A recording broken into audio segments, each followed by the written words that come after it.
On my way to the airport now. I got an Uber and headed to Philadelphia International Airport.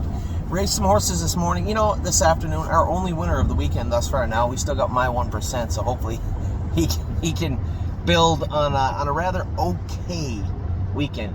Nobody was horrible for the most part. I think Ostro was a little weaker than I'd like to see him. That was a good mile in the mud. And, you know, the scabby move in the first turn. Had I been 6-1, the one horse would have been on the run. And I would have been placed back. But I would not. I would have been in the 2-hole. I would not have had to push on to the lead.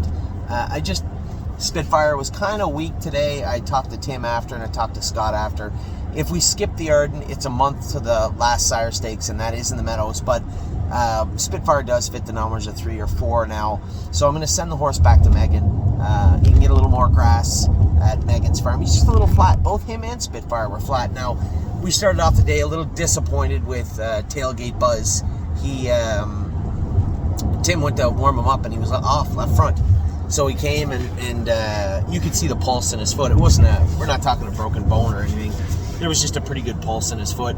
Took his shoe off, and you could see where something was going to blow out. So good for Tim and his crew to recognize that right away and know that the horse wasn't on the top of his game.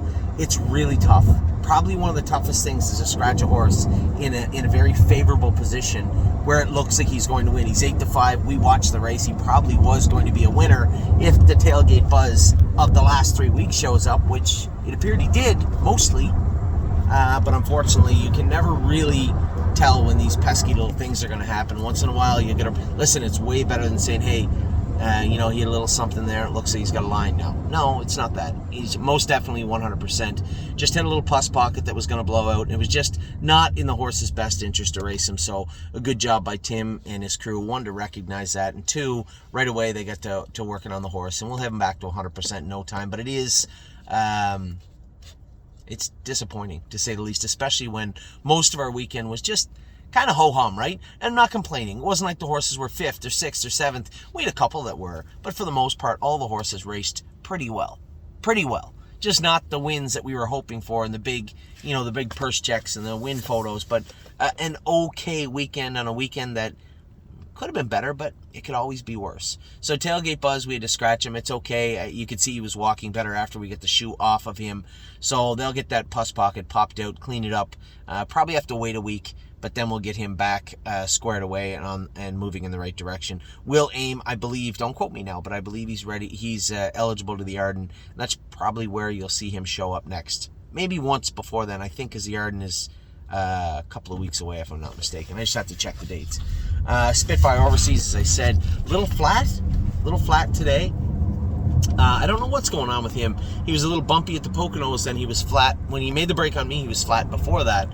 Trained okay, but as I said to Tim, when you're going a mile and 59, it's really hard to tell. He doesn't have that 26-second speed in him, or 27. He just seemed okay, and that's how he raced. But just the other horses he raced against were really good. So got to figure out what's going on with him, get him back on the straight and narrow, maybe a little field time, and aim again with the intention of maybe getting a prep race in him. But keep in mind, it's nice to say we want to race him. All the big races this horse is eligible to are all much later on. So don't get in a rush with him. That really is what predicated my decision on sending him back to Megan, was the fact that everything for this horse is later on. Turn the page on today. Let's focus on tomorrow, the next day. Now we'll look for the last division. I'm pretty sure he's pretty well punched his way into the final, I think, with the 1st and 3rd, but one can't be too presumptuous. As I said, I just thought that Austral Hanover just slipped a bit, kind of got screwed around in the first turn a bit. 3rd quarter, I didn't want to let him out like that, but he was getting pacey. So got to work on him, get him back on, and Crantini was awesome today. Yes, he got beat in a Stallion Series, but that horse got everything his own way. I was proud of the way he raced.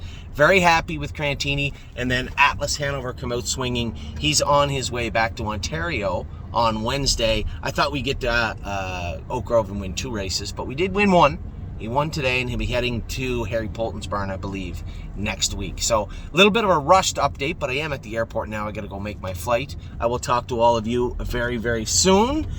A decent weekend, but at least Atlas Hanover won. Come on, my 1%.